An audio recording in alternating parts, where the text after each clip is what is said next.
Thank you, Caroline. Does President Trump want Zohran Mamdani deported?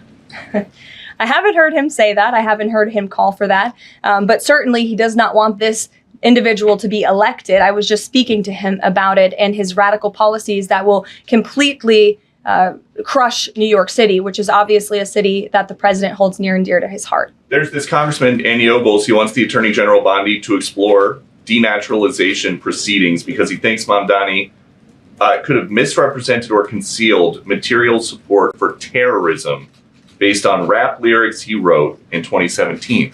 Does President Trump think this is a worthwhile use of the Attorney General's time? Well, I'll let the president speak to that. I have not seen those claims, but surely if they are true, it's something that should be investigated. And could President Trump see himself, you said you just talked to him about this, could he see himself working with a mayor, Mamdani, somebody who on Meet the Press this weekend was given 3 chances to condemn the phrase globalize the intifada, but he couldn't?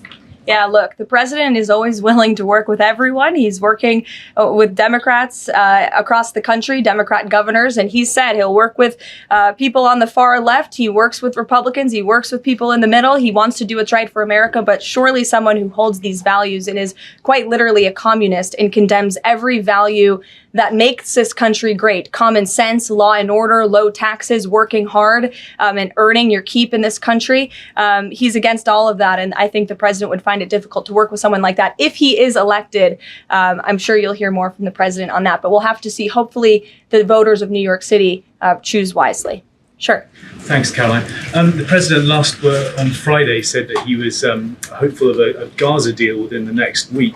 Can you give us an update on any progress towards that, and on any talks that the White House is having with Israel on that? Sure. Well, I know that Mr. Dermer is in Washington this week to meet with senior officials here at the White House. I also know that this administration is in constant communication with Israeli leadership, and the president himself speaks frequently, as you know, to Prime Minister Netanyahu. But this has been a priority for the president since he took office, to end this brutal war in Gaza. It is because of this president that humanitarian aid is being brought into the region. It's heartbreaking to see the images that have come out from both Israel and Gaza throughout this war, and the president wants to see it end. He wants to save lives. And however, the main priority for the president also remains to bring all of the hostages home out of Gaza. As you know, his tireless effort has brought home many of the hostages, including all of the American hostages who were held there. So he wants to see both things happen, and we're continuing to work very hard to do those things.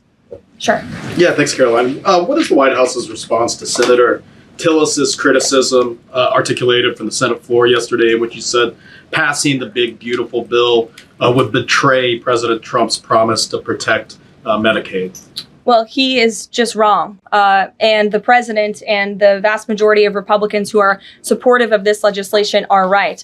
This bill protects Medicaid, as I laid out for you, for those who truly deserve this program, the needy, pregnant women, children, sick Americans who physically cannot work. And what it does is it ensures that able-bodied Americans who can work 20 hours a week are actually doing so, and that will therefore strengthen and protect those benefits for Americans who need it, as well as cutting out the waste, fraud, and abuse, as well as getting 1.4 million illegal aliens off of the program. So all of those measures are actually going to protect it for those who need it.